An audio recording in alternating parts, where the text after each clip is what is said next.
কিন্তু জামাত ইসলামী বাংলাদেশে এভাবে লোক তৈরি করা আছে। আপনি বলেন এটা কি আমি বানিয়ে বললাম?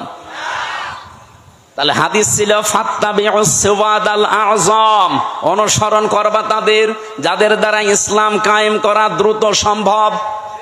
তা আমি তো হাদিসের বাংলা বললাম, খালি নামটা চলে এসেছে জামাত ইসলামী। অন্যটা যদি আমি পেতাম তাহলে তাদের নাম বলতাম। আমি তো মিলিয়ে দেখছি যে না, কেউ সম্ভব না।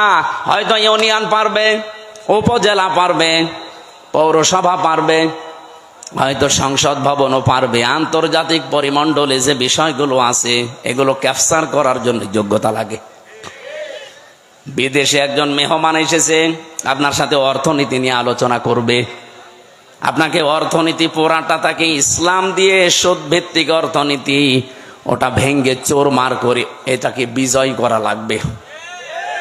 সে তো আপনাকে আসবে বড় বড় জায়গা থেকে এসে এমন এমন যুক্তি দেবে, আপনি তার ভাষাও বোঝেন না, তার যুক্তিও বোঝেন না।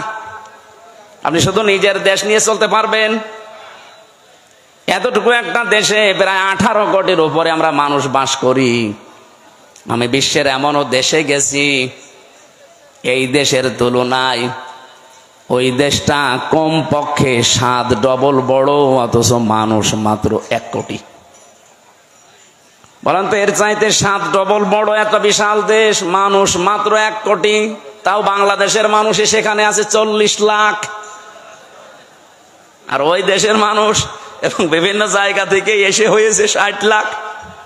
অথচ দেশটা এই দেশের তুলনায় 7 ডবল বড়। আমি যখন জার্নি করতাম এই দেশটা, আমি পুরা এলাকা ঘুরে দেখলাম 1150 কিলোমিটার হয় টেকনাফ থেকে তেতুলিয়া। অথচ আমি ওই দেশে, এই প্রদেশ থেকে ওই প্রদেশে প্রায় 2200-3000 কিলোমিটার প্রতিদিন রান করেছি। এত বড় বিশাল দেশ, মানুষের সংখ্যা মাত্র 1 কোটি। তারা যদি মনে করে না বিশ্বের কোন জায়গায় আমাদের ধর্ণা দেওয়ার দরকার নেই, আমরা নিজেরাই উৎপাদন করি, নিজেরা স্বয়ং সম্পন্ন আমরা থাকবো, পারবে তারা। তা আপনি পারবেন না।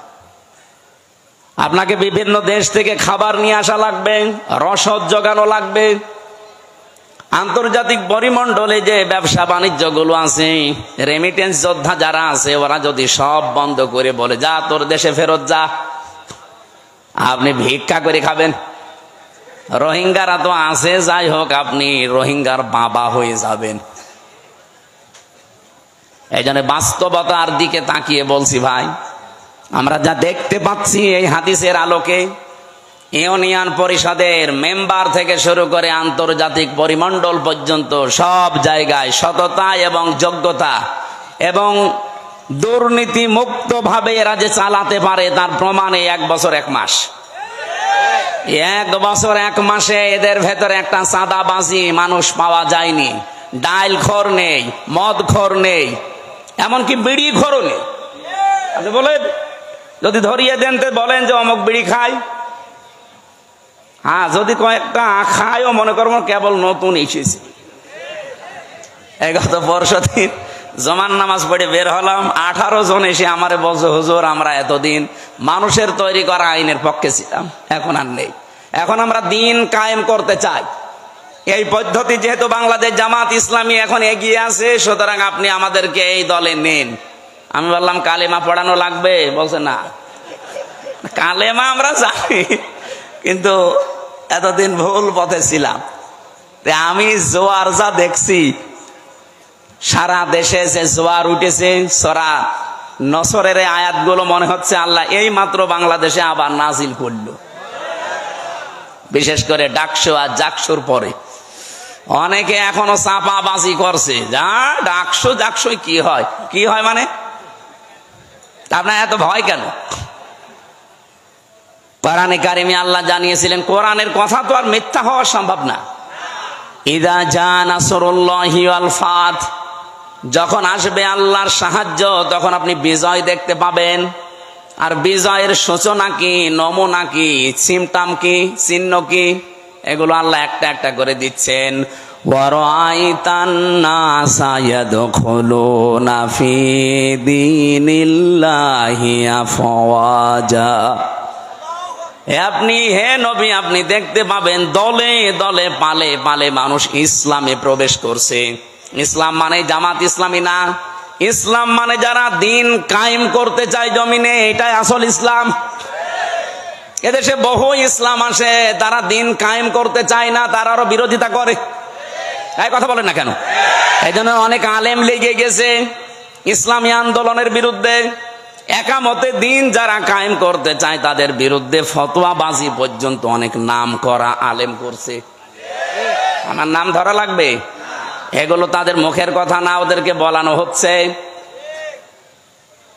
আপনি দেখেছেন এই দেশের একজন নাম করা পীর, সে পর্যন্ত স্ট্যাটাস দিয়েছে যে এতদিন আমরা জামাতি ইসলামের বিরোধিতা করতাম, আওয়ামী লীগের পামে পড়ি। ও সব বলে ফেলিস যে ওদের ধোঁকাবাজিতে, ওদের প্রতারণায়, ওদের কথা মতে বিরোধিতা করতাম। এখন দেখছি এই দেশে ইসলাম ইউনিয়ন থেকে সংসদ পর্যন্ত পূর্ণাঙ্গ ভাবে চালানোর সব জায়গায় লোক আছে জামাত ইসলামের। অন্য কাউকে দিলে তারা পারবে না, অন্য কোন হুজুর পার্টিকে দিলে তো পারবেই না।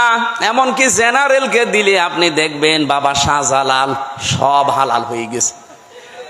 আমরা কি ওই দৃশ্য আর দেখতে চাই না?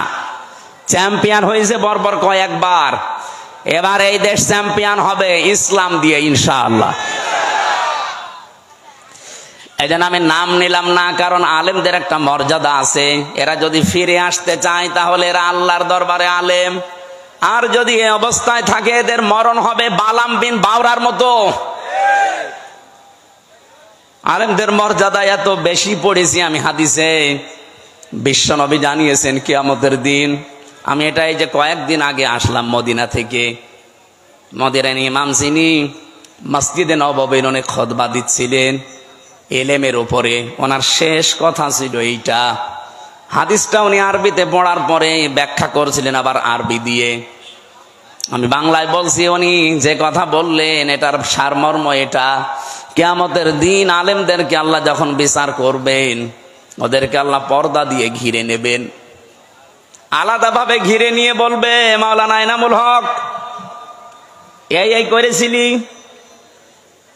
জিজ্ঞাসা করবে এই করেছিলি, প্রত্যেকটা কথার জবাব দেওয়া লাগবে যে হ্যাঁ। রব্বুল আলামিন ওর মুখের কাকতি মিনতির দিকে তাকিয়ে বলবে গোপনে তোরে মাফ করে দিলাম, কাউকে বলবি না, জান্নাতে চলে যা। কিন্তু সে আলেমও তো আবার থাকা লাগবে। আপনি যদি কোরআনের কোন বক্তব্য জানার পরেও দুনিয়ার কোন স্বার্থ পেয়ে, সিদ্ধি পেয়ে যদি গোপন করে রাখেন, আপনি আল্লাহর দরবার আর আলেম নেই, আপনি পুরা জালেম হয়ে গেছেন। আল্লাহ শব্দটা উল্লেখ করলেন আসলাম, এটা সুপারলেটিভ ডিগ্রি। এর চাইতে বড় শব্দ আরবিতে আর হয় না। সব চাইতে বড় জালেম আল্লাহর কাছে ওই লোকটা যে তার জ্ঞান অনুযায়ী, যোগ্যতা অনুযায়ী আমল করে না। এই জন্য যারা এখানে বসে আছে আলেম নাম নিয়ে, তাদের মর্যাদা সম্মান এমনি কামনা করি নাই। রব্বুল আলামিন যেন কিয়ামতের দিন ওই হাদিসের আলোকে আমাদেরকেও তার ভেতরে শামিল করে মাফ করে দেন। সামনে বসা মুসলমান ভাইরা, পর্দার আড়ালে সম্মানিতা মা এবং বোনেরা, প্রাণ প্রিয় নাটোরবাসী, আমার বাড়ি তো খুব বেশি দূরে না, কুষ্টিয়া। আমি কুষ্টিয়া থেকে অন্তত 1-150 কিলোমিটারের ভেতরে যদি আসি, আমার মনে হয় যে আমি বাড়ি বসে আছি। এর চাইতে একটু দূরে গেলে মনে হয় যে পাশের গ্রামে গেলাম। তো যেহেতু পাশাপাশি আছে, এখনো 100 কিলো হয়নি, 80 কিলো আর 15 কিলো, 95 কিলো। তো সেই হিসাবে আমার মনে হচ্ছে যে আমি কেবল ম্যাডামের কাছে খাবার খেয়ে এই যে উঠলাম। সুতরাং আমরা ঘন্টাখানিক সময় চাচ্ছি। একটু গরম লাগছে বেশি, পেছনে এখানে ফ্যানটাই যে এই জায়গায় দেওয়া যায় না, মানুষের ডিস্টার্ব হয়, এই জায়গায় দেন, অথবা এই যে এটা এই জায়গায় দেন। আরে ভাই কি কাকে কি বলেন? যারা দায়িত্বে আছে এদের বলেন না কেন? আর এখানে হাঁ করে বসে আছেন কোন কারণে? এই শিবির কি করেন আপনি? ধরেন।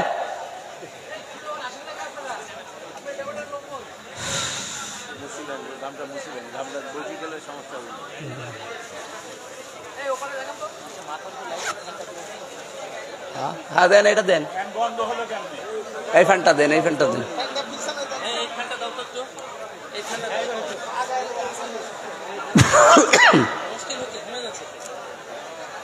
এটা আর একটু সরিয়ে দেন, ঠিক আছে। সুবহানাল্লাহ আলহামদুলিল্লাহ লা ইলাহা ইল্লাল্লাহ, সুবহানাল্লাহ আলহামদুলিল্লাহ লা ইলাহা ইল্লাল্লাহ, লা ইলাহা ইল্লাল্লাহ মুহাম্মাদুর রাসূলুল্লাহ। ঠিক আছে, আওয়াজ বন্ধ করেন। হ্যাঁ বসেন, এবার বসেন। আমার ভাইরা, কোরআনে কারিম থেকে আমি যতটুকু বাস্তবতা বুঝেছি, আমার বয়স কম হতে পারে আপনার তুলনায়, কিন্তু বিশ্ব দেখা আপনার তুলনায় অনেক এগিয়েছে আল্লাহ আমাকে। আমি দেখেছি এই পৃথিবীর ময়দানে কাউকে যদি আল্লাহ দিন কায়েমের জন্য কবুল করেন, তাকে আল্লাহ কয়েকটা জিনিস আগে দিয়ে দেন। সূরা শূরার 13 নম্বর আয়াতে এটা আপনি পাবেন, শেষের দিকে আছে, আল্লাহু ইয়াজতাবি ইলাইহি মাইয়াশা ওয়া ইয়াহদি ইলাইহি মাইয়ুনিব। রব্বুল আলামিন বলেন, আমি আল্লাহ যাকে ইজতেবা করি, পছন্দ করি, মনোনীত করি, নির্বাচিত করি, যাকে আমার ভালো লাগে, এই মানুষটাকে আমি দুনিয়াতে দিন কায়েমের জন্য নিয়োজিত করে দেই। ও পৃথিবী একদিকে দিয়ে দেবেন, দিন কায়েমের আন্দোলন ওর কাছে একদিকে আল্লাহ করে দেবে। আল্লাহ বলেন, আমি কেন করি জানো? ওয়া ইয়াহদি ইলাইহি মাইয়ুনিব। যে লোকটা দুনিয়াতে মন থেকে আমি আল্লাহর দিনের দিকে সত্যিকার অর্থে ফিরে আসতে চাই, তাকে আল্লাহ এইভাবে নির্বাচিত করেন। আপনি আন্দাজে আসতে পারবেন না, আপনার মন আগে দিনের দিকে ফিরে আসা লাগবে ইখলাসের সাথে। সুতরাং এই দেশে যারা দিন কায়েমের জন্য চেষ্টা চালায়, আপনি বিশ্বাস করতে পারেন আল্লাহ আপনাকে সবার ভেতর থেকে বেছে নিয়েছেন, নির্বাচিত করেছেন, পছন্দ করেছেন, মনোনীত করে ফেলেছেন। এর আগের শব্দে আপনি তাকান, যারা মুখস্থ আছে আপনি দেখেন যে বাড়িতে সূরা শূরার 13 নম্বর আয়াতের শেষের আগে আছে, কাবুরা আলাল মুশরিকিনা মা তাদউহুম ইলাই। হে নবী, আপনি যেদিকে মানুষকে ডাকেন যে আসো আমরা সবাই আল্লাহর বিধান কায়েম করি, কারণ আপনাকে শুধু আমি না, পৃথিবীর যত নবী পাঠিয়েছি মাত্র 2 জন নবীকে বাদ দিয়ে প্রতিটা নবীর উপরে আমার আদেশ ছিল, আন আকিমুদ্দিন ওয়ালা তাতাফাররাকু ফি, যে দিন কায়েম করো, আল্লাহর বিধান জমিনে কায়েম করো, এ বিষয়ে কোনো মত পার্থক্য করবা না। আজ যে আলেমরা এই দেশে টাকা খেয়ে দিন কায়েমের বিরুদ্ধে ফতোয়া দেন, আপনি মাজারের বিরুদ্ধে ফতোয়া দেন না, যেখানে প্রকাশ্য শিরক হয়, বেদাত হয়। ইসলাম যারা কায়েম করতে চান তাদের বিরুদ্ধে আপনি লাগেন। হ্যাঁ, তাদের পদ্ধতি ভুল হতে পারে, কিন্তু তারা তো দিন কায়েমের বাইরে মানুষের তৈরি করা আইন কায়েম করতে চায় না। আপনি যদি সাহায্য করতে না পারেন, মুখ বন্ধ করার দরকার ছিল আপনার। আর আপনি আরো মানুষের ভেতর বিভ্রান্ত ছড়ানোর জন্য আলেম নাম নিয়ে জালেমের মতো কাজ করছেন। রব্বুল আলামিন জানিয়েছেন, হে নবী, আপনাকে শুধু না, এর আগে বড় বড় নবীদের নাম আল্লাহ নিয়েছেন।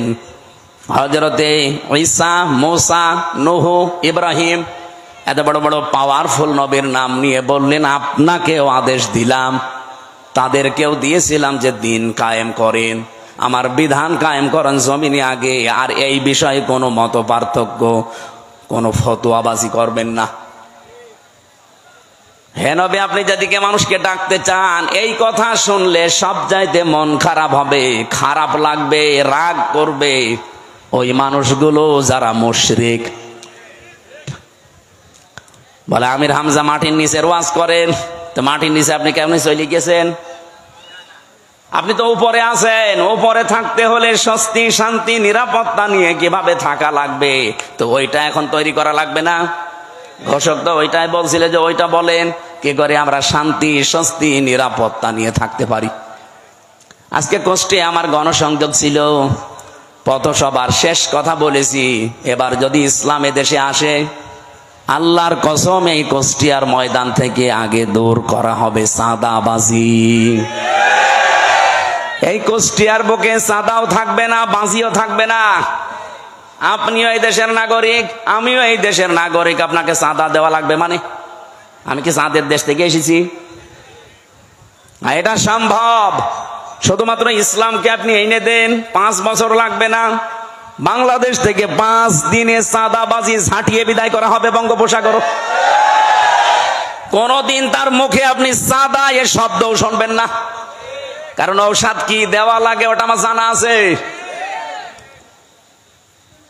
এ পৃথিবীতে যত বড় অপরাধ আল্লাহ তত বড় শাস্তি দিয়েছেন। দেখবেন জেনা করে যদি বিবাহিতা যারা, তাদেরকে পাথর মেরে মেরে ফেলা লাগবে। আপনি একটা করে দেখেন, এই নাটোরের পুরুষ যারা, তাদের স্বপ্ন দোষ বন্ধ হয়ে যাবে। জেনা করা, আপনার জিনিসপত্র হয়তো উঠবে না, কারণ দৃশ্য মনে হবে ওরে বাবা, পাথর মেরে জায়গায় মেরে ফেলছে। আপনি যেটা দিয়ে জেনা করবেন ওই জিনিস নষ্ট হয়ে যাবে। চুরি করলে হাত কেটে দাও, আপনি একটা করেন, দেখেন চুরি বন্ধ হয় কিনা। কারণ আল্লাহ পাক ভালো করে জানে যে ঔষধ দেওয়া লাগে কোন জায়গায়। যারা ডাকাতি করে, যারা সন্ত্রাসী করে, যারা চাঁদাবাজ, তাদেরকে বিপরীত দিক থেকে অঙ্গ প্রত্যঙ্গ কেটে দেওয়ার নিয়ম সূরা মায়েদায় আছে। একটা কেটে দেন, আপনাদের নাটোরের কেন্দ্রীয় মসজিদের সামনে অথবা জজকোর্টের সামনে নিয়ে, এই নাটোরে আর কিয়ামতের আগে চাঁদাবাজি হবে না। এটা সম্ভব এবং আমরা পারবো ইনশাআল্লাহ, সামনে আসবে। সুতরাং এই আয়াত থেকে আমি যে থিওরিটা পেয়েছি, আল্লাহর বিধান কায়েমের কথা বললে যাদের মন খারাপ হয়, তারা যেন বিশ্বাস করে তারা মুশরিক। আপনি হয়তো বলতে পারেন কি আমি নামাজ পড়ে আসলাম। আরে ভাই, আপনি টের পাচ্ছেন না যে কোনো কায়দায় আপনার দ্বারা শিরিক হচ্ছে, প্রকাশ্যে হোক গোপনে হোক। আর যারা শিরিক করে তারা কি বলেন বলেন, এর চাইতে আর স্পষ্ট কি বলা যায়? অবশ্যই আপনার দ্বারা কোনো না কোনো ভাবে শিরিক হচ্ছে, নয়তো আল্লাহ বলতো না যে কাবুরা আলাল মুশরিকিন, যে মুশরিকদের কাছে খারাপ লাগবে। মা তাদউহুম ইলাই, আপনি যেদিকে মানুষকে ডাকছেন, এই কথা শুনলে সবচাইতে বেশি খারাপ লাগবে, মন খারাপ হবে, রাগ করবে। এমনকি ওয়াইদা তুতলা আলাইহিম আয়াতুনা বাজ্জিনাতিন তারিফু ফি ওয়ুহিল্লাযিনা কাফারুল মুনকার। এটা সূরা হজের 58 কি সূরা হজের 70-72 নাম্বার আয়াতের ভেতরে আছে। রব্বুল আলামিন বলেন, হে নবী, যখন কোরআনের ব্যাখ্যাগুলো আপনি বিশ্লেষণগুলো তেলাওয়াত করে করে শোনাবেন, তখন দেখবেন যে মানুষগুলো বুঝে ফেলেছে যে কি বলতে চায়। আপনার প্রতি দেখবেন ওরা মাত্র শরবত নিয়ে, মিষ্টি নিয়ে আসবে না, ওরা আপনাকে মনে হবে খেয়ে ফেলবে। আমারও তো মনে হচ্ছে আয়াতটা বাংলাদেশে এখন মিলে যাচ্ছে। বলে হুজুর কোরআনের কথা বলবেন, আমি কি এটা বাইরের কথা বললাম? কোরআনটা আমি আমার মন মতো গলা সুর দিয়ে আমি যখন তেলাওয়াত করি, আপনার ভালো লাগে। ওইটা মাতৃভাষায় বলতে গেলে আপনার কাছে মনে হয় যে নিজের দিকে যাচ্ছে। নিজের দিকে যায় এই কারণে, কারণ আপনি এই কাজগুলো দুনিয়ায় করেন। অনেক জেলায় যাওয়ার পরে আমার কানে কানে মুখ নিয়ে বলে, হুজুর আমার বিরুদ্ধে বলবেন না। তা আমি আপনার বিরুদ্ধে বলবো? আপনার আমি চিনি। কোথায় আমার বাড়ি কুষ্টিয়ায়, কোথায় আপনার বাড়ি সেই সিলেট, মৌলভীবাজার, সুনামগঞ্জ, সেই দোয়ারা বাজার, যেতেই লাগে 2 দিন। তা আমি আপনাকে জীবনে দেখিনি, চিনি না, আপনার বিরুদ্ধে বলবো কেন? বলছে না, আপনি যা বলেন আমি দেখি আমার বিরুদ্ধে যাই। তার মানে আপনি ওই কাজ করেছে। জেলে যাওয়ার আগে একবার গিয়েছিলাম খুলনা, রূপসা থানা। আমি আলোচনা শুরু করব হঠাৎ করে, সেই সময় তো একেবারে রমরমা জালেমদের, উনি ওই এলাকার সভাপতি, ওই ফ্যাসিস্টদের এসে আমারে বলছো, হুজুর মাটির নিচের ওয়াজ করবেন? আমি না। ওপরের ওয়াজ করবেন? হ্যাঁ। ওপরের ওয়াজ যদি করেন, ওপরে আপনাকে আমি একটা সাবজেক্ট বলে দেই, পারিবারিক জীবন নিয়ে কথা বলবেন। ঠিক আছে, আপনি আমার যেখানেই লাগাবেন আমি ঘুরে ফিরে দিন কায়েমের কথাই বলবো। কারণ এইটাই আসল কাজ। এইটা না হলে জীবনেও এই দেশে বসবাস করার উপযুক্ত পরিবেশ আপনি পাবেন না। বলেন তো, খালি 2 জন নবী বাদ দিয়ে পৃথিবীর কোন নবীর জীবনে আমি পড়ে পাইনি যে তাকে আল্লাহ আদেশ দেয়নি। প্রত্যেকটা নবীকে, খালি 2 জন নবীকে আল্লাহ বলেন না, একটা আদম আলাইহিস সালাম আর একটা সুলাইমান নবী। কারণ আদম নবীর সময় মানুষজন ছিল না, আর সুলাইমান নবী ওনার বাবার কাছ থেকে রাজত্ব পেয়েছিলেন, তো উনি আবার কি কায়েম করবে? বাকি কোন নবীর জীবনী পড়ে আমি পাইনি যে তাদেরকে আল্লাহ নির্দেশ দেয়নি যে আনাকিমুদ্দিন, দিন কায়েম করো। নামাজ পড়া যেমন ফরজ, এমনকি বহু নবীর জীবনে আমি পড়েছি তাদের জীবনে নামাজ ছিল না, তাদের জীবনে রোজা ছিল না, কিন্তু তাদের জীবনে দিন, আল্লাহর বিধান কায়েম করা লাগবে, এইটা ছিল। আল্লাহর বিধান আরো আছে যেগুলো, ওইগুলো। আমার ভাইরা, এখান থেকে আপনার জন্য আমার যেটা বক্তব্য, যদি আপনার মন খারাপ লাগে তাহলে আপনি বুঝে নেবেন যে আপনার দ্বারা যেহেতু শিরিক হচ্ছে আর আপনি মুশরিক, মুশরিকের কোনো ইবাদত কবুল হওয়ার সম্ভাবনা আছে। এতটুকু বললেন। কি আছে আপনি জানেন? কোরআনে কারিমে এত কঠিন কথা মুশরিকদের বিরুদ্ধে, অকদিমনা ইলা মা আমিলু মিন আমালিন ফাজআলনাহু হাবাআম মানসুরা। কিয়ামতের দিন মুশরিকদের আমল নামাটা আল্লাহ এভাবে দেখবে, যেই দেখবে শিরিকের, ওটা ধুলি কণার মতো মুখের উপরে নিক্ষেপ করবে। আজ তো শুনতে খারাপ লাগছে, কিয়ামতে কোটি কোটি মানুষের সামনে যখন নিজের কাজ কারবার ধোলার মতো নিক্ষেপ হবে তখন টের পাবেন। সব চাইতে বড় আশ্চর্য কথা কোরআনে মুশরিকদের বিরুদ্ধে, ইন্নাহু মাই ইউশরিক বিল্লাহ ফাকাদ হারামাল্লাহু আলাইহিল জান্নাহ ওয়া মাআওয়াহুন নার। রব্বুল আলামিন বলেন, আমি আল্লাহ নিজে হারাম করে দিয়েছি জান্নাতটা মুশরিকদের জন্য। অথচ বাংলাদেশে বহু মানুষ যে শিরিক করে ও জানেও না। এই জন্যই তো তাফসীর মাহফিলের আয়োজন করেছে। আমরা জেনে হোক না জেনে হোক শিরিক করে যদি মুশরিকি হয়ে যায়, তা কিসের ঈদগায় মাহফিল দিয়েছেন, কিসের মসজিদ বানাচ্ছেন? আশা করছে আপনার আজকে বিবেক খুলবে। আরে ভাই, আপনি আমল না করেন, ইমানটা নিয়েও যদি যেতে পারেন তাও তো জাহান্নামে যাওয়া লাগবে না। আর ইমানও আপনি এনেছেন, শিরিকও করছেন, আপনি জান্নাত আপনার জন্য হারাম।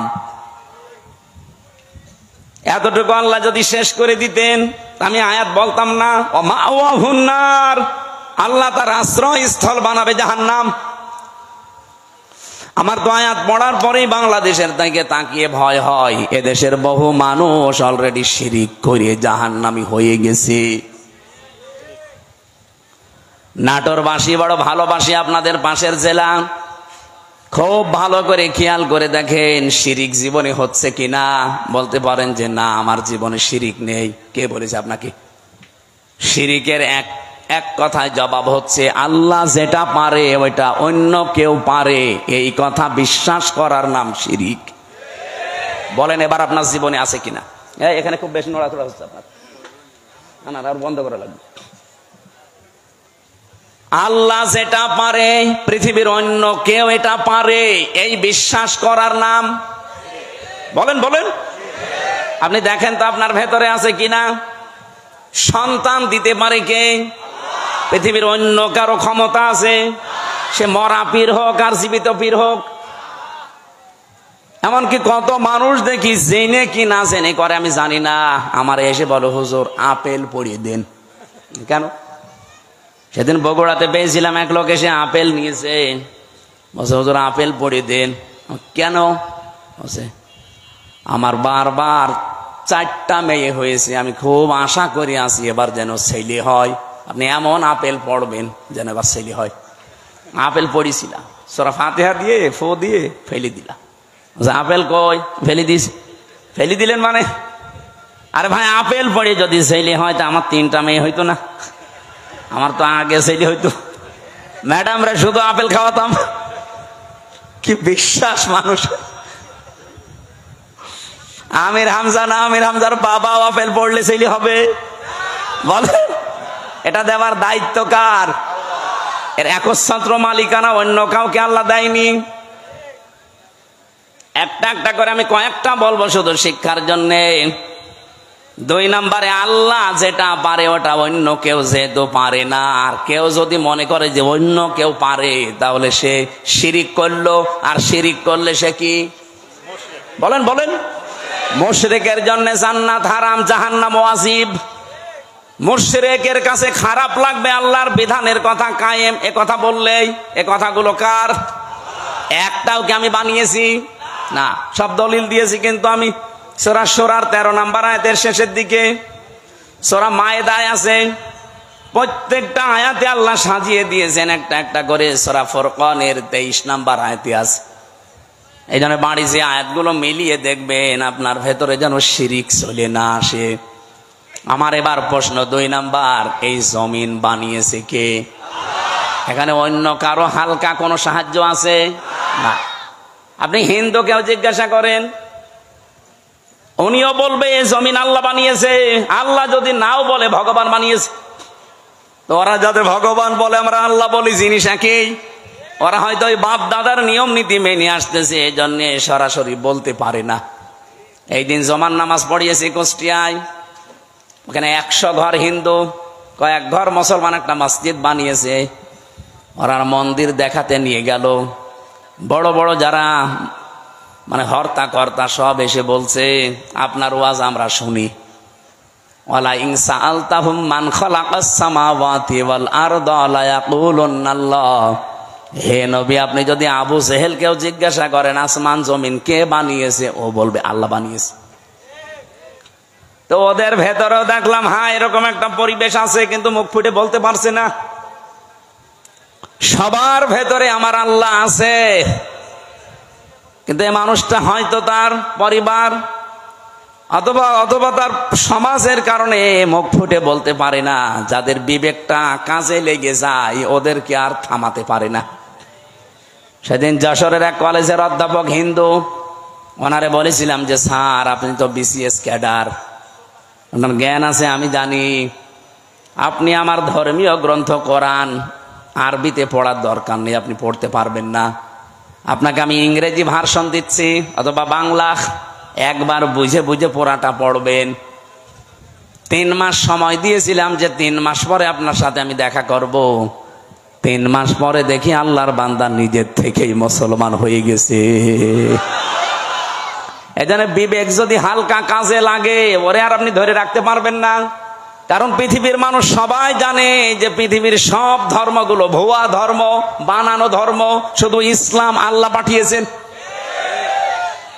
এই জন্য অন্যান্য ধর্মে যারা আছে বাইরের দেশগুলোতে গেলে আমি দেখেছি খ্রিস্টানদের সাথে আমি কথা বলেছি, ইহুদিদের সাথে বসে কথা বলেছি, ওদের চেহারা দেখলে আপনি জীবনও টের পাবেন না যে ইহুদি।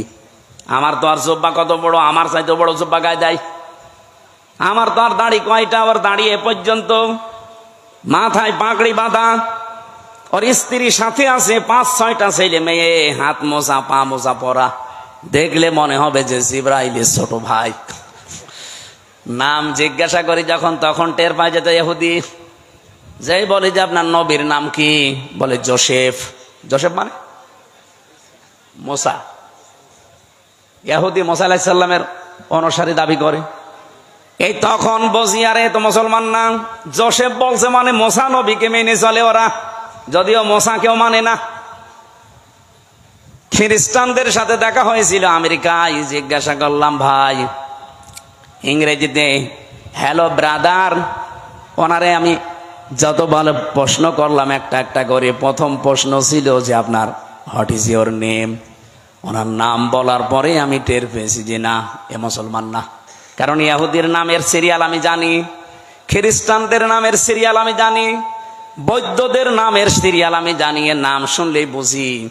যখন বলি যে আপনার নবীর নাম কি, হোয়াট ইজ ইউর প্রফেট, ও তখন বলছে আমার নবীর নাম হচ্ছে যিশু। যিশু মানে ঈসা। বলেন তো এই যে মানুষগুলোকে প্রথমে দেখলে আপনি জীবনও সাইন করতে পারবেন না। এত সুন্দর চেহারা, ধবধবে ফর্সা, দাড়ি মানে পাগড়ি এবং জব্বা গায়ে, বিশাল সাদা জব্বা গায়ে, স্ত্রীর সাথে আছে, একেবারে চোখও দেখা যায় না, হাত মোজা পা মোজা দেওয়া। বাস্তবতা যেটা আমি এখান থেকে নিয়ে আসতে পারি, ওই মানুষগুলো আজ মুশরিক, ওই মানুষগুলো আজ শিরিক করছে। শুধুমাত্র যদি বিবেকটা একটু কাজে লাগাতো, এই পৃথিবীর কোন ধর্মে মানুষ থাকা সম্ভব না ইসলাম ছাড়া। খালি বিবেকটা মানুষ কাজে লাগায় না, এই জন্য বিভিন্ন ধর্মে প্রায় 4,500 ধর্ম এখন দুনিয়ায়। কত? 4,500। বাইরের দেশগুলোতে গেলে এগুলো আরো বেশি দেখা যায়। মালয়েশিয়াতে আমি যে বিশ্ববিদ্যালয়ে গিয়েছিলাম, ওখানে 120টা দেশের ছেলে মেয়েরা পড়ে। আপনি চিন্তা করতে পারেন, 120টা দেশের মানুষ ওখানে পড়ে, তাহলে এক একজনের ভাষা এক একটা, 120টা ভাষায় তারা কথা বলে আলাদা আলাদা, কিন্তু নিজেরা যখন কথা বলে আমাদের সাথে তখন ইংরেজিতে বলে। আমি মালয়েশিয়া ইন্টারন্যাশনাল ইসলামিক ইউনিভার্সিটি, এটা আমাদের কুষ্টিয়া ভার্সিটির চাইতেও প্রায় অন্তত 15-20 ডবল বড় হবে, এত বড় বিশাল এরিয়া। বাসে করে গাড়িতে করে যাওয়া লাগে এক ক্লাস থেকে আর এক ক্লাসে। আমি যাদের সাথে ঘুরছিলাম থাইল্যান্ডে বাড়ি কয়েকজনের, রাস্তায় ঘুরছি রাত তখন প্রায় বাজে রাত 2টা। হঠাৎ দেখে একটা মোবাইল পড়ে আছে, আমারে উনি ওনার ভাষা দিয়ে বলছে, আপনার বাড়ি তো বাংলাদেশে, এই মোবাইলটার পাশ দিয়ে যদি শুধু বাংলাদেশ আর ভারতের ছেলে মেয়েরা না যায়, তো কিয়ামত পর্যন্ত পড়িয়ে থাকবে, কেউ নেবে না। আমার কি সুনাম করলো না, বাস দিল। আমার বলছে বাংলাদেশ আর ভারতের ছেলে মেয়েরা যদি যায়, ও গায়েব করে ফেলবে। পৃথিবীর এখানে প্রায় 120টা দেশের ছেলে মেয়েরা আছে, কেউ এর পাশ দিয়ে গেলে ঘুরেও তাকাবেন না যে লোকের জিনিস আমি কেন নেব। কিন্তু আপনারা যে এমন মানুষ, আমি ওনারে পরে হাসির ছলে বললাম যে ভাই, আপনি কি আমার সুনাম করলেন না বাস দিলেন?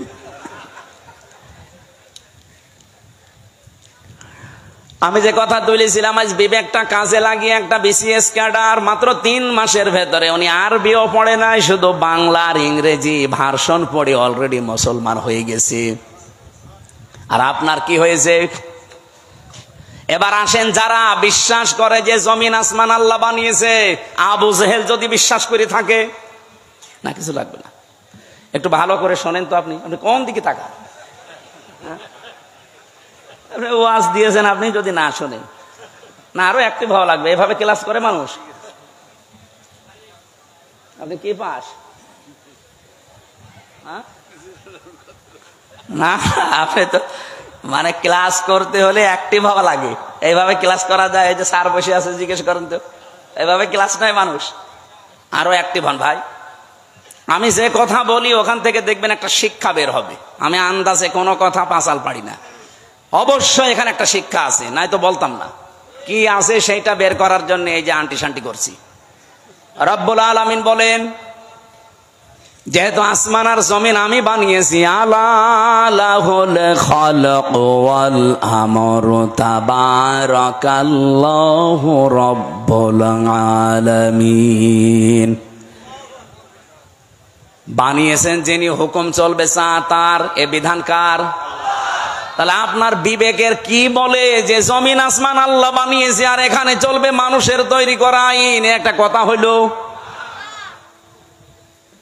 তাহলে আল্লাহ যেটা পারে ওইটা অন্য কেউ, তাহলে জমিন আল্লাহর বিধান চলবে, আল্লাহর এখানে অন্য কারো বিধান চলতে পারে না। যদি অন্য কারো আইন, অন্য কারো বিধান আপনি চালাতে চান, আপনি অবশ্যই শিরিক করছেন। আর শিরিক করলে লোকটা কি? এইরকম মুশরিকের কাছে আল্লাহর বিধানের কথা বললে মন পাওয়া যাবে? তার কি হবে? রাগ হবে, গা জ্বলবে, মারতে আসবে। তাহলে বাংলাদেশে এবার বলেন তো, 92% মুসলমান আমরা না 92% মুশরিক? আমাদের রাগ হয় কেন? দোষ তো আপনার না, আপনি শিরিক করে ফেলছেন। জমিন আল্লাহর, আপনি নিজে বলছেন এখানে আইন চলবে আল্লাহর, অথচ আপনি এমন এক দল করেন যে দল আল্লাহর আইন বিশ্বাস করে না। তাহলে আপনার শিরিক হচ্ছে না? আর এই কথাটা আমি একটু বাংলা ইংরেজি আরবি মিলে বলতে গেলে আপনার রাগ হয় না? এরপরও আমি জানি কিছু মানুষের মন ফিরবে না, কারণ ওদের আবু জেহেলের মতো খতম করে দেওয়া। খাতামাল্লাহু আলা কুলুবিহিম ওয়া আলা সামিইহিম ওয়া আলা আবসারিহিম গিশাওয়া ওয়া লাহুম আযাবুন আযীম। হে নবী, আমি ওদের অন্তরের উপরে মোহর লাগিয়ে দিয়েছি। আপনি যতই সুন্দর করে বলেন, নবীজি আবু জেহেলের কাছে 350 বারের উপরে দাওয়াত নিয়ে গেছে, এরপরও লোকটার মন তৈরি হয়নি। আমার মনে হয় 350 বার না, আমি তো আপনার কাছে এই 11.5 বছর তো আমি ময়দানে, 3 বছর না জেলে ছিলাম, বাকি সময় তো বহুবার আপনি আমার আলোচনা, আলেমদের আলোচনা শুনেছেন, এরপরও আপনার পরিবর্তন হয় না। আলেমরা কি কোনোদিন বলেছে এই জমিনে আমরা আমার বাবার আইন তৈরি করতে চাই? সবারই এক কথা সামারাইজ করে দেখবেন, সবাই বলতে চাই এই জমিনে আমরা আল্লাহর আইন চাই। এইটা শুনলে যদি কারো রাগ হয়, সে যেন বিশ্বাস করে তার দ্বারা কোনো না কোনো ভাবে শিরিক হচ্ছে, আর শিরিক হলে সে লোকটা মুশরিক, এই জন্য তার গা জ্বলে। এবার কার খারাপ লাগবে এবার আপনি নিজে মিলিয়ে নেন, আপনি কি আসলে মুসলমান না মুশরিক? দরুদ আর সালাম পাঠ করার মাধ্যমে আমরা তেলাওয়াতকৃত আয়াত, যেটা আমি ছোট্ট ছোট্ট 2টা আয়াত পড়েছি, 6666টি আয়াত, এটা প্রসিদ্ধ, আর বিশুদ্ধ হচ্ছে 6236টা আয়াত। এর ভেতরে মাত্র 2টা আয়াত পড়েছি, আমি আগে পরও পড়তে পারতাম। এই 2টা আয়াত থেকে কিছু কথা তাফসির আকারে শোনাতে চান। আপনারা তাফসির মাহফিল লিখেছেন, অথচ এখন চলছে নবীজির জন্মের মাস, সিরাত লিখে দিলে আমরা ওইভাবে সাজাতাম। যেহেতু তাফসির লিখেছেন, আমরা তাফসির আকারে কথা বলবো, শুনবেন তো নাকি? রাখবে না। আমি আগে একটু তেলাওয়াত করে তাফসিরের যে মূল নীতি আছে 15টা একটা একটা করে বলবো, এরপরে আমরা ভেতরে যাব। আউযু বিল্লাহি মিনাশ শাইতানির রাজিম। তিলকা আয়াতুল কিতাবিল মুবিন। এখান থেকে এবার একটা শিক্ষা বের হবে। রব্বুল আলামিন বলেন তিলকা, এই আয়াতুন, এটা বহুবচন, এই আয়াতগুলো যেগুলো এখন আপনাদের সামনে আমি বলবো, এই আয়াতগুলো হচ্ছে আল কিতাব। কিতাবের আগে আলিফ লাম আছে, এরপরে আছে মুবিন। আল্লাহ পাক বলেন এটা স্পষ্ট কিতাবের আয়াত। আমার প্রশ্ন হচ্ছে, কোরআন কি স্পষ্ট না অস্পষ্ট? না না, আপনার বলা ঠিক হয়নি। আপনি তো স্পষ্ট না কোরআন আপনার কাছে, এনামুল ভাই বললে বলতাম। আপনার এখন যদি আমি পেটে বম মারি, তিলকা মানে কি বলতে পারবেন? আপনার কাছে স্পষ্ট হয় কি করে? তার মানে আমি ওই মানের লোক চাচ্ছিলাম। এখান থেকে ডানে বামে আলেমগুলো যদি বলতো স্পষ্ট, আমি কম প্রশ্ন করতাম না। যারা সবাই একবারে বললেন আমার কাছেও কোরআন স্পষ্ট না, আপনি মিথ্যা বলেছেন। কিতাব যদি আপনি স্পষ্ট করতে চান, কিতাবের কাছে আসা লাগবে। কথা বলেন না কেন? আপনি এই যে বয়সে আছেন, এই বয়সে এখন মাদ্রাসায় ভর্তি হয়ে সময় দিতে পারবেন? কি কথা বললেন না? আপনার বয়স এখন 55 বছর, আপনি এখন মাদ্রাসায় ভর্তি হয়ে সময় দিতে পারবেন? ওই 8 বছর 9 বছরে ভর্তি হয়ে যেভাবে পড়ছে পারবেন না।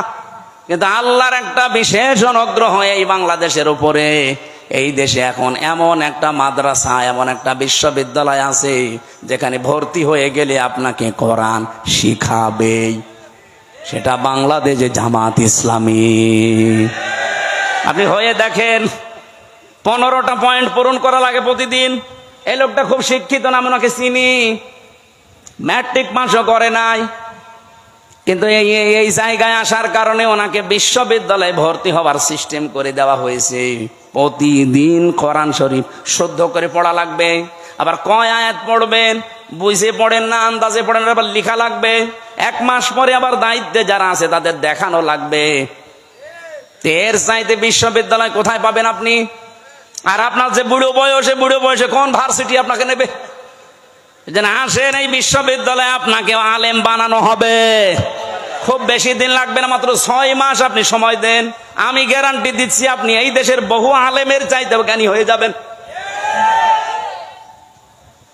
আমার কথার অর্থ আপনি বুঝেছেন? আপনি স্পষ্ট হন কোরআনের কাছে এসে। বহু আলেম কোরআনের এই শব্দগুলো জানে না, কেন আলিফ লাম দেওয়া হয়েছে এটাও বলতে পারে না। আমার মনে হয় এখানে যদি 100 জন আলেম থাকে 50 জন বলতে পারবেন যে আলিফ লামের নাম কি। আলিফ লাম 4 প্রকার। এখানে যেটা আছে এটা নির্দিষ্ট করার জন্য আল্লাহ দিয়েছেন। কেন দিলেন? এই পৃথিবীতে কিতাব বলতে একটাই, কোরআন শরীফ। কোরআন বাদ দিয়ে পৃথিবীর যত বই আছে সব কোরআনের ব্যাখ্যা। যেভাবেই লেখেন না কেন ওটা কোরআনের ব্যাখ্যার ভেতরে পড়বে। আপনি যদি চাঁদ নিয়ে লেখেন, চাঁদের কথা কোরআনে নেই? বলেন বলেন। যদি এই জমিন নিয়ে লেখেন, জমিনের কথা কোরআনে নেই? যেটাই করবেন ওগুলো আসলে কিতাব না, ওগুলো কিতাবের ব্যাখ্যা। কিতাব কয়টা? আরো জোরে। কেমন কিতাব? স্পষ্ট। বলেন বলেন। আল্লাহ পাক বলেন আলহামদুলিল্লাহিল্লাযী আনজালা আলা আবদিহিল কিতাবা ওয়া লাম ইয়াজআল লাহু ইওয়াজা। প্রশংসা করা লাগবে আমার। কেন? আমি আমার বান্দাকে কিতাব দিয়েছি। কিতাব কেউ দিতে পারে না, আল্লাহ নিজে পাঠিয়েছেন এটা তার বান্দার কাছে। এমন কিতাব দিলেন ওয়া লাম ইয়াজআল লাহু ইওয়াজা, যে কোরআনের ভেতরে, কিতাবের ভেতরে কোনো বক্রতা নেই, যেখানে কোনো গোপন কথা আপনি পাবেন না। কোরআনে যা আছে সব স্পষ্ট কথা, সব ওপেন কথা। কোনো গোপন কথা আছে? আরো জোরে বলেন। এই জন্য কোরআনের নিয়মই এইটা। এর কাছে যদি কেউ বুঝে শুনে আসে, সে আর জীবনেও গোপন থাকে না, সে ওপেন হতে চায়। আর আমরা এমন কিতাবের আলেম, এত স্পষ্ট চলছে দুনিয়া এখন, এত সহজ হয়ে গেছে, এরপরেও বলে হুজুর আমি গোপনে আছি। কি কিতাব পড়ে আলেম হয়েছে যে এতদিনে গোপন থাকা লাগবে? হযরত ওমর যেদিন শুধু কোরআন পড়েছিলেন সূরা তাহা, সঙ্গে সঙ্গে তিনি ওপেন হয়ে গেছেন। আর আমরা এমন হুজুর সারা জীবন তো গোপনে আছি, এখন একটা সুযোগ এসেছে তাও বলছে গোপনে আছি। ও মনে হয় কিয়ামতেও গোপনে থাকবে। আরে ভাই, আপনার কাছে কি মনে হয় এই যে সুযোগটা আল্লাহ তৈরি করে দিয়েছে, দলে দলে মানুষ পালে পালে। আমি তো সারা বাংলাদেশের 630টা থানা ঘুরছি, সারা দেশ আমার এই হাতের ভেতরে। আমি তো দেখতে পাচ্ছি অবস্থা কি। জোয়ার যা উঠেছে, আমার বিশ্বাস ইসলাম এবার সংসদে যাবে। আপনি যতই ষড়যন্ত্র করেন জীবনও ঠেকাতে পারবেন না। বিভিন্ন ষড়যন্ত্রের কথা আসবে, কিন্তু এগুলো মোকাবেলা করার জন্য আমরা দায়িত্ব দিয়েছি একজনকে। কে? আল্লাহুম্মা ইন্না নাজআলুকা ফি নুহুরিহিম ওয়া নাউযু বিকা মিন শুরুরিহিম। আমার জেলখানার 3 বছরের তাহাজ্জুদের নামাজের দোয়া ছিল এটা। আল্লাহ, ইসলামের বিরুদ্ধে, আমার বিরুদ্ধে এই দেশে যারা ষড়যন্ত্রে মেতে আছে, আমি তো পারলাম না, তোমাকে দায়িত্ব দিলাম এদের ষড়যন্ত্রের বিরুদ্ধে, তুমিই যথেষ্ট। আল্লাহ পারবে না ইনশাল্লাহ? উনি যে পারবে তার প্রমাণ জাহাঙ্গীরনগর, যেখানে টয়লেটের ভেতরে নামাজ পড়া লাগতো ইশারায়, সেখানে আজ আল্লাহু আকবার ধ্বনি উঠতেছে। সুবহানাল্লাহ বলতে পারেন না? সংসদেও ইনশাল্লাহ আল্লাহু আকবারের ধ্বনি এবার যাবে। এখনো যারা আলেম, যারা ইমাম, যারা খতিব, এরা যদি বলে যদি আমি ইসলামের পক্ষে কাজ করি আর ইসলাম যদি এবার না যায় তাহলে আমার ইমামতি থাকবে তো? আরে ভাই, আপনি ইমামতি নিয়ে আসেন, ইমামতি থাকবে না মানে? শুধু ইমামতি থাকবে না, ওই কমিটির উপরে আর নির্ভরও করা লাগবে না। ইসলাম গেলে আপনার বেতন দেওয়া হবে রাষ্ট্র থেকে। পশ্চিমবঙ্গে আমি বেশি থাকতাম আগে, কারণ এই সমস্ত জায়গায় তো আল্লাহর ওলিরা আসতে দিত না। তখন ওই জায়গায় থাকতাম পশ্চিমবঙ্গে। পুরা এলাকা আমি এই বাংলাদেশের মতো চষেছি, ওই পশ্চিমবঙ্গ পুরাটা মমতা ব্যানার্জি। ওই দেশের ইমামদের সাথে, খতিবদের সাথে মিলে দেখলাম আর একটা হিন্দু দেশ, অথচ ওখানে ইমাম, মুয়াজ্জিন, খাদেম আর খতিব 4 জনের বেতন দেওয়া হয় রাষ্ট্র থেকে। মমতা ব্যানার্জি একটা হিন্দু মহিলা, সে যদি বেতন দিতে পারে ইমামদের, খতিবদের, মুয়াজ্জিনদের, আর আমরা ইসলাম নিয়ে গেলে ইমাম, মুয়াজ্জিন, খাদেম, মাদ্রাসা, মসজিদ, আলেম ওলামার বেতন রাষ্ট্র থেকে দিতে পারবো না? শুধু যে টাকা পাচার হয়েছে ওইটা নিয়ে আসতে পারলে তো কিয়ামত পর্যন্ত বেতন দেওয়া যাবে। আপনি জানেন কত টাকা পাচার হয়েছে? এক দরবেশ 36,000 কোটি টাকা পাচার করেছে। 36,000 কোটি। আমার মনে হয় আমার মতো হামজারে কিয়ামত পর্যন্ত গুনতে দিলে আমি গণিত শেষ করতে পারবো না। একজন দরবেশই যদি এই করে, তাহলে যারা ধরবেশ ওরা যে কি করেছে। সেদিন মনে হয় সিঙ্গাপুরে ছিলাম, যে হোটেলে উঠেছিলাম না মালয়েশিয়া, 118 তলা হোটেল। আমি আর এক হোটেলে আমি বললাম এত জায়গা এত দূরে আমার রেখে না, আমার কাছে দিন। ওই হোটেলটাও 75 তলা। 75 তালার উপরে উঠে আমি জানালা খুলে দিয়েছি, আমার মনে হচ্ছে যে একটা জান্নাতের মতো বাতাস আসতেছে। ওখান থেকে বললাম একটু নিচে যেয়ে দেখি তো খাবার পাওয়া যায় কিনা। নিচে যেয়ে নামলাম, নেমে দেখে দুইজন বসে বসে রাত 2টা বাজে চা খাচ্ছে। আমি চেহারা দেখে বুঝে ফেলেছি। আমি যে সালাম দিলাম আসসালামু আলাইকুম, ও তো বলবে যে ওয়ালাইকুম আসসালাম না, বলছো হুজুর আমরা আগে পালিয়েছি। একটা সালামের জবাব হইল, আমি দিলাম আপনার সালাম আর আপনি বলছেন আমরা আগেই পালিয়েছি। কি বলেন আপনি? না ওই 4 তারিখে দেখলাম যে ভালো না, চলে এসেছি। তাই আপনি এই হোটেলে আছেন, অথচ আপনার তো শুনেছি যে 620টা বাড়ি। কত? 620টা বাড়ি ওর। না না, ওই যে ভূমি মন্ত্রী ছিল যেটা সাইফুদ্দিন জাবেদ নাকি না, ওর সাথে আরেক শয়তানও আছে। বলছো হুজুর আমার সাহেব পাড়া আছে মালয়েশিয়ায়, আমার কানাডাতে বাড়ি আছে বেগমপাড়া, লন্ডনে আছে, এই যে এখানেও আছে পাশের রাষ্ট্র সিঙ্গাপুরে, কিন্তু আমি যেতে পারি না। এই দেশে 20 লাখ বাঙালি থাকে, আমি যদি বাইরে যাই আমার ভর্তা পানি থাকবে। খুব গোপনে আছি, নামি না। এই যে রাত 2টো বাজে নেমেছি, আপনি আমার জন্য দোয়া করে। দোয়া আপনার জন্য আসবে? কি দোয়া করব এখন? দোয়া করলে তো বদ দোয়া হবে। আপনি কি করেছেন? 620টা বাড়ি মানুষ বানায়, আমার একটা বাড়ি। তাই আমি মনে হয় বছরে 2-3 মাস থাকতে পারি, বাকি সবসময় রাস্তায় থাকি। আপনি কবে থাকবেন বাড়িতে? এই জন্য এদেশের আলেম ওলামারা এখনো সে ভয়ে চিন্তায় আছে। কোনো ভয় নেই, আপনার কোনো চিন্তা নেই। ইসলাম এবার আসবেই, আর আপনারা সবচাইতে বেশি সুযোগ সুবিধা পাবেন, সে কওমি বলেন, আলিয়া বলেন, খারেজি বলেন, যাই বলেন। কিন্তু কিছু আলেম নামধারী এদেরকে এই বাম আর রামরা এখনো পর্যন্ত পেছনে লেগে আছে।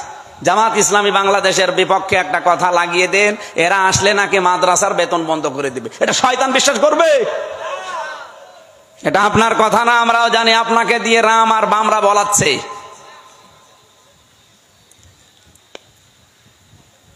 আমার ভাইরা, এখানে কিতাব যেহেতু স্পষ্ট, আমরা স্পষ্ট কথা এবার বলবো। এটা যদি কেউ রাজনীতির গন্ধ খুঁজে মনে করেন এটাও আমাদের মতো ধান্দাবাজি, এক চোর আর একজন কেউ চোর মনে করে। কি কথা বলেন না কেন? আমি তো কোরআনের আয়াত দিয়ে স্পষ্ট কথাই বলবো এবার। কিন্তু আপনার ভেতরে দোষ আছে, আপনি মনে করবেন আমিও মনে হয় আপনার মতো ধান্দাবাজ। না, আপনার মতো ধান্দাবাজ বাংলাদেশ জামাত ইসলামীতে নেই। কারণ এই দেশে জামাত ইসলামী একমাত্র দল যারা গ্যারান্টি দিয়েছে যদি এই দেশে রাষ্ট্র ক্ষমতায় তারা যেতে পারে 1 টাকার মালিক তারা হবে না। আমিরে জামাত ঘোষণা দেয়নি যে এই দেশ থেকে যদি কেউ এমপি হয়, মন্ত্রী হয় জামাত ইসলামী থেকে, 5 বছরে তাদের 1 টাকা বাড়বে না।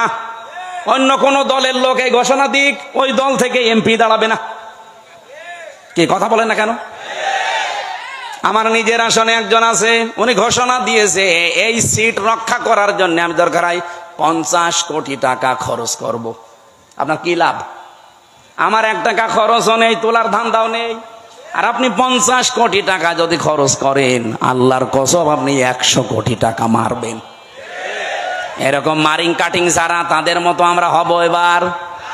বলেন বলেন। ওরা তো আমাদেরকে এইটাই মনে করে, এই জন্য ট্যাগ দেয় যেটা আমরা নাকি ইসলাম নিয়ে আমরা ব্যবসা করি। কে বলিস আপনাকে?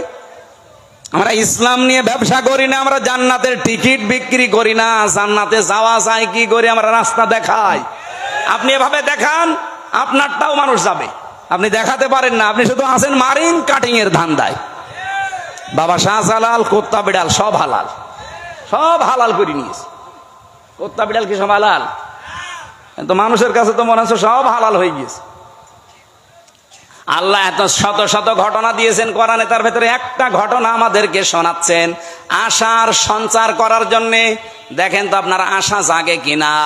নাতলু আলাইকা মিন নাবাই মূসা ওয়া ফিরআউনা বিল হক। নাতলু মানে আমি তেলাওয়াত করছি। কে বলেন? বলেন। আল্লাহ বলেন আমি তেলাওয়াত করছি আলাইকা আপনার কাছে, বা আপনার উপরে আমি তেলাওয়াত করছি আপনার নিকটে, মিন নাবাই, ঘটনা থেকে। কার ঘটনা? মূসা ও ফেরাউনা, মূসা এবং ফেরাউনের বিল হাক্কি, সত্য ঘটনা। তার মানে এখন যেটা বলা হবে এটা মিথ্যা। বলেন বলেন। আল্লাহ বলেন আমি সত্য ঘটনাটাও যেমন তেমন ভাবে না, যথাযথ ভাবে তোমাদেরকে আমি শোনাচ্ছি। হ্যাঁ, এটা শুনলে কি হবে? লিকৌমি ইউমিনুন, যে জাতির ভেতরে আমি আল্লাহর প্রতি বিশ্বাস আছে এই ইমানদারদের জন্য আমি বর্ণনা করছি। কি হয়েছিল শোনো, তোমরা তো ওই সময় ছিলে না। ইন্না ফিরআউনা আলা ফিল আরদি, অবশ্যই ফেরাউন এই জমিনের ভেতরে ছিল একজন স্বৈরাচার, সন্ত্রাসী, সীমা লঙ্ঘনকারী। আমি একটা শব্দ যদি বানিয়ে বলি, যারা এখানে বসেন তাদের জিজ্ঞাসা করেন, আমি আয়াতটা বাংলাদেশের সাথে মিলিয়েছি, বলেন তো আল্লাহ ১৫০০ বছর আগে না হাজার হাজার বছর আগের ঘটনা এটা?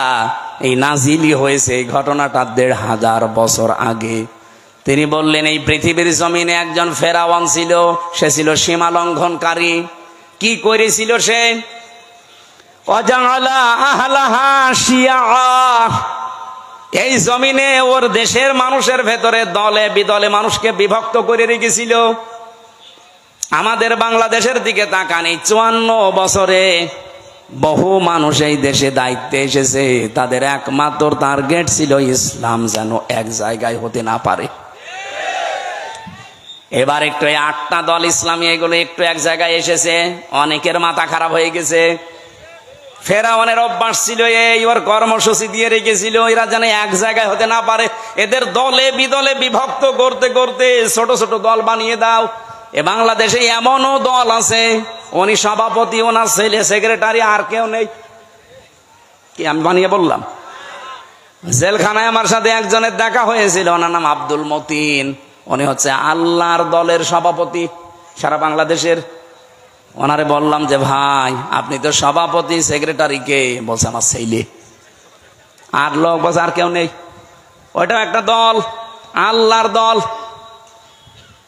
এরকম দলে বিদলে বিভক্ত করে রেখেছে। ৭৩টা দল চলছে বাংলাদেশে এখন, শুধু নিবন্ধিত দল ৪৯টা। বাংলাদেশে আরো যেগুলো আছে আমি সেই দিন হিসাব করে দেখলাম ৭৩টার উপরে।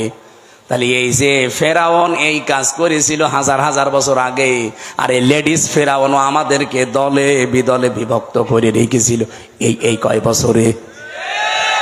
ফেরাউনের সাথে দেশের কাজ মিলছে না। ফেরাউনের কাজ আর একটা ছিল,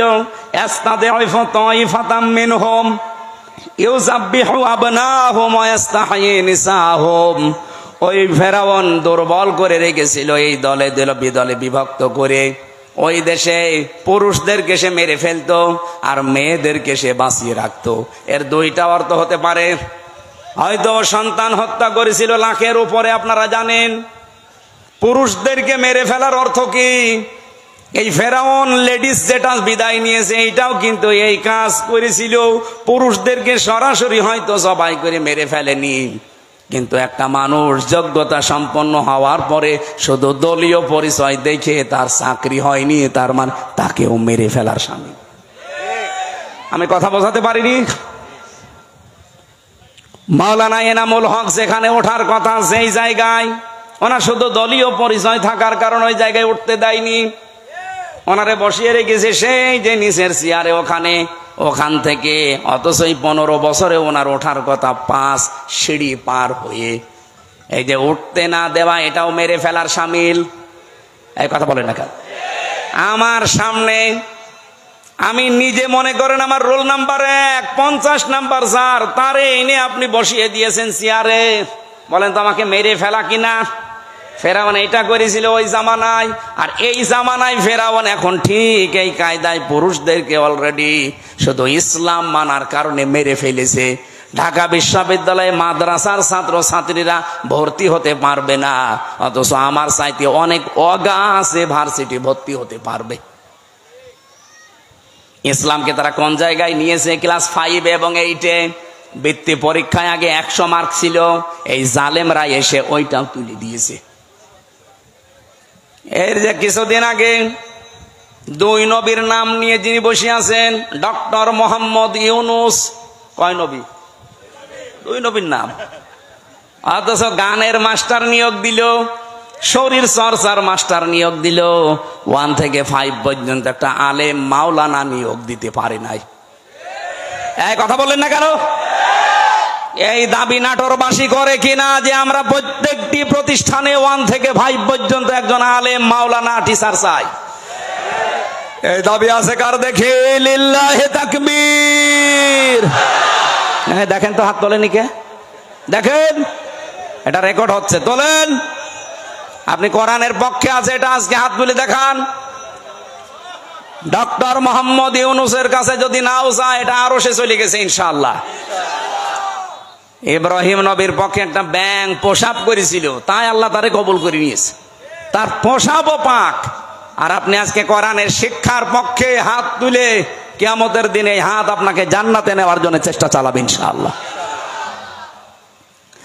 আমার ভাইরা, তাহলে পুরুষদেরকে মেরে ফেলতো আর মেয়েদেরকে সে বাঁচিয়ে রাখতো ভোগ করার জন্যে, অথবা তাদেরকে দিয়ে জেনা ব্যভিচার করিয়ে করিয়ে সমাজটা নষ্ট করার জন্যে। ইন্নাহু কানা মিনাল মুফসিদিন। আল্লাহ পাক বলেন নিশ্চয় সে ছিল ফাসাদ সৃষ্টিকারী, সীমা লঙ্ঘনকারী, বিশৃঙ্খলাকারী। এ পর্যন্ত আল্লাহ যদি শেষ করে দিতেন, এই আয়াতগুলো আমি বলতাম না। এবার একটা আশার বাণী শুনিয়েছেন, ওয়ানুরিদু আন্নামুন্না। আল্লাহ পাক বলেন আমি একটা ইচ্ছা করলাম। এই এদিকে তাকান, ইচ্ছা করছে আমির হামজা কে? আরো জোরে বলেন। আল্লাহ বলেন আমি একটা ইচ্ছা করলাম। কি? আন্না মুন্না, আমি অনুগ্রহ করব, দয়া দেখাবো। আলাল্লাযিনা, তাদের উপরে। আলাল্লাযিনা ইসতুদঈফু ফিল আরদ, এই জমিনের ভেতরে ফেরাউন যাদেরকে দুর্বল করে রেখেছিল, জুলুম, অত্যাচার, নির্যাতনের স্টিম রোলার চালিয়ে যাদেরকেও দুর্বল করে রেখেছিল বনি ইসরাইল মুসা নবীর দলকে, আমি চাইলাম, আমি আল্লাহ ইচ্ছা করলাম তাদেরকে জমিনে একটু কিছু দয়া দেব। কি দয়া দেব? ওয়ানাজআলাহুম আইম্মাতান, আমি চাইলাম যে তাদেরকে জমিনের নেতা বানাবো। আল্লাহ কিন্তু নেতা বানার আরম্ভ করে দিয়েছে। এই কথা বলেন না কেন? এতটুকু না, ওয়ানাজআলাহুমুল ওয়ারিসিন, আমি চাইলাম এই জমিনের উত্তরাধিকারী তাদেরকে বানিয়ে দেব। আমার তো মনে হচ্ছে খাপের খাপ মুমতাজের বাপ মিলে যাচ্ছে। এখন যদি মনে করেন না ওদের সাথে মেলছে, আমাদের সাথে মেলে না, আপনার সাথে মেলবে কি করে? আপনার আদর্শ আছে, আপনার চরিত্র আছে। রাত 9টার পরে তো আপনার পা ঠিক মতো মাটিতে পড়ে না। আপনার চরিত্র কিসের? আপনি লাল পানি খান, আপনি ডাইল খান, আপনি বাবা খান। আল্লাহ কাদের উপরে দয়া করেছে এটা দেখা লাগবে।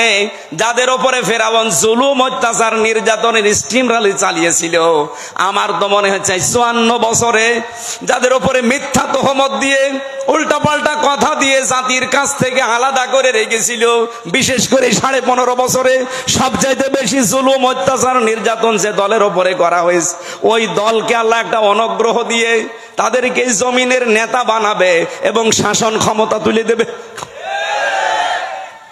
আপনি বলেন মিলছে কিনা? যদি না মেলে আমি আয়াত পড়বো না। আমার তো কোরআন হাদিস পড়ে দেখতে পাচ্ছি, হ্যাঁ একেবারে 100 ভাগ মিলে যায়। অনুমাক্কিনা লাহুম ফিল আরদ, আল্লাহ বলেন আমি চাইলাম জমিনে আমি তাদেরকে ক্ষমতায় বসাবো। অনুরিয়া ফিরাউনা ও হামানা ও জুনুদাহুমা, আর আমি দেখাবো ফেরাউনকে, হামানকে, হামান মানে মন্ত্রী, ফেরাউনকে আল্লাহ দেখাবে। এখন লেডিস ফেরাউন এখনো বেঁচে আছে, ওকে আল্লাহ দেখাবে।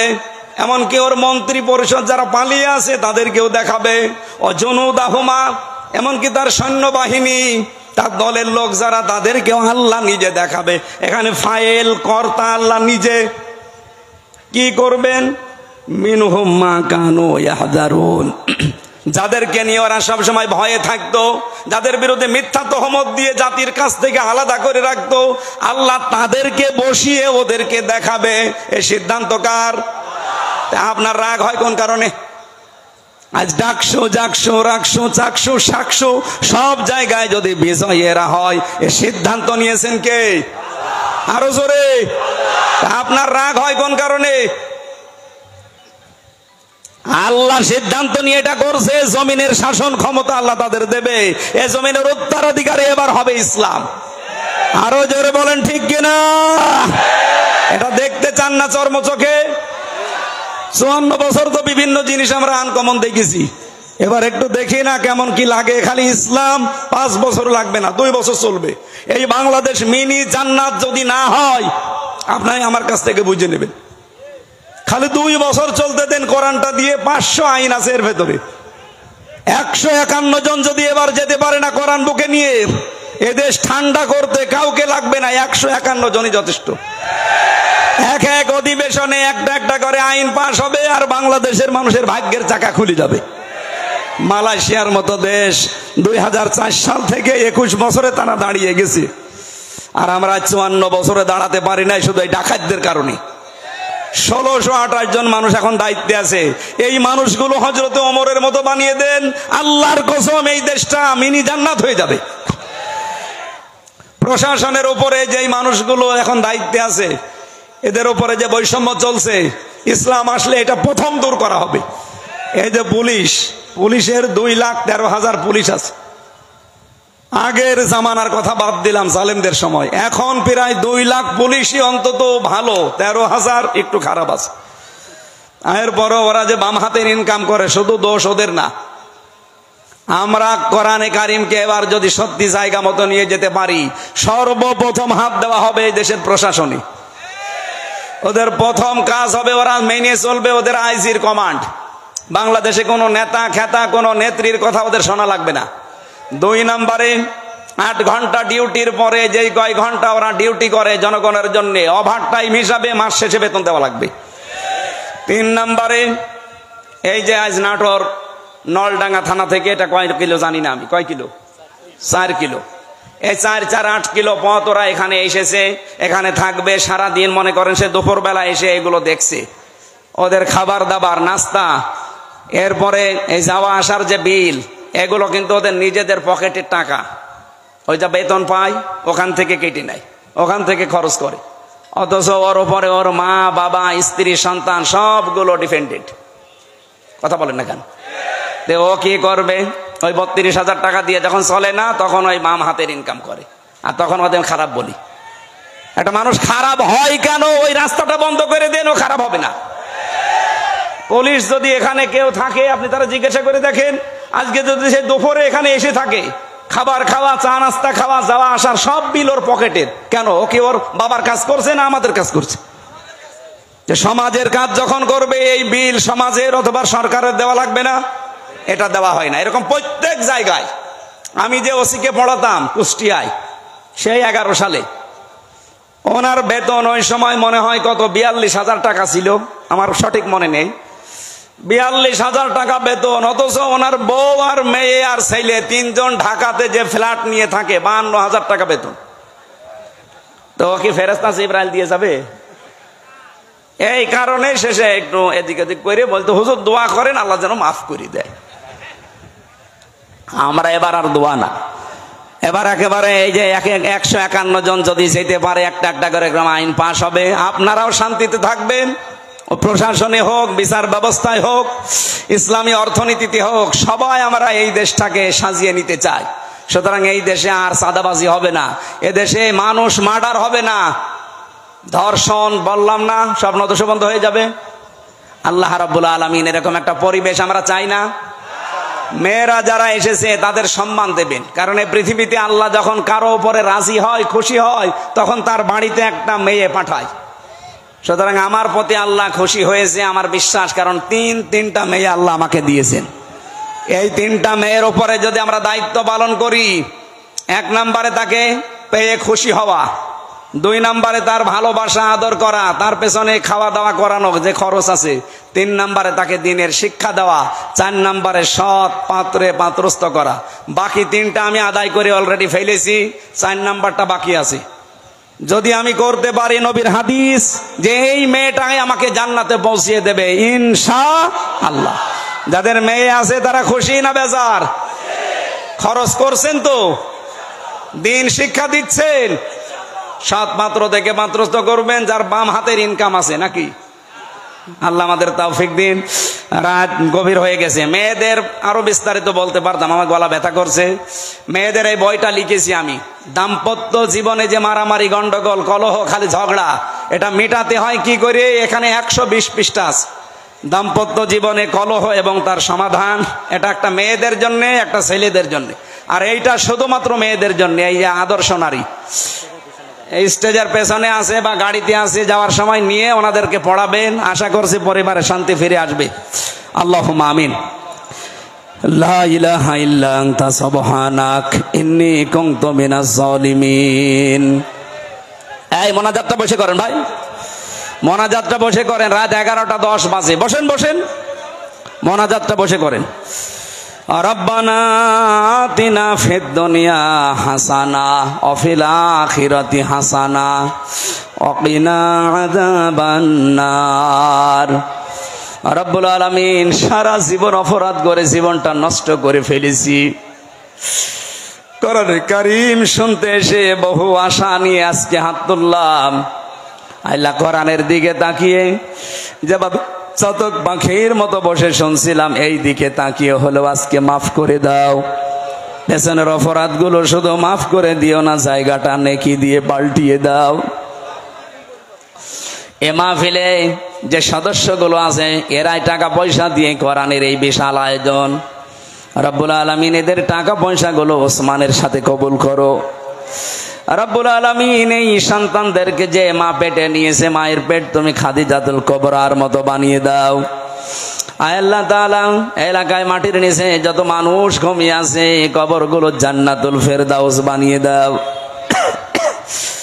3টা বছর জালেমের জেলখানায় আমি নিজে এখনো অসুস্থ হয়ে আছি, আমার স্বাভাবিক অবস্থায় ফিরিয়ে দাও।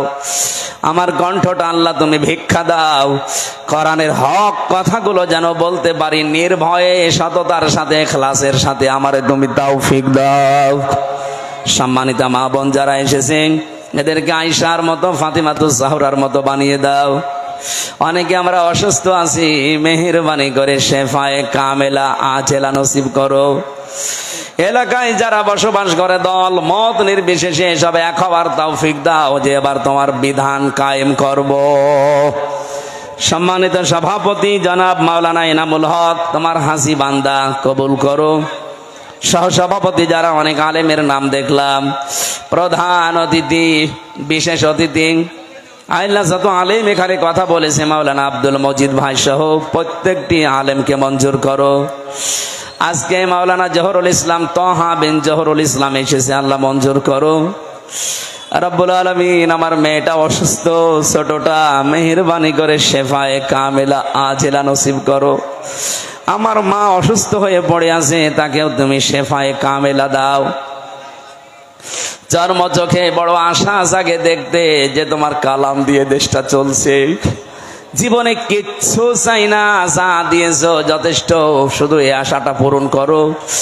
আল্লাহ, একবারের জন্য হলেও যেন দেখতে পাই যে 56,000 বর্গ মাইল তোমার কালাম দিয়ে চলছে।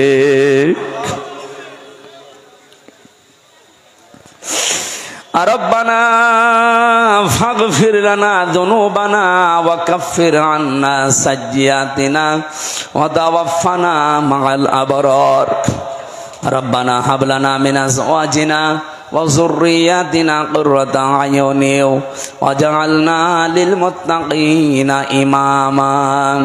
সুবহানা রাব্বিকা রাব্বিল ইজ্জাতি আম্মা ইয়াসিফুন ওয়া সালামুন আলাল মুরসালিন ওয়ালহামদুলিল্লাহি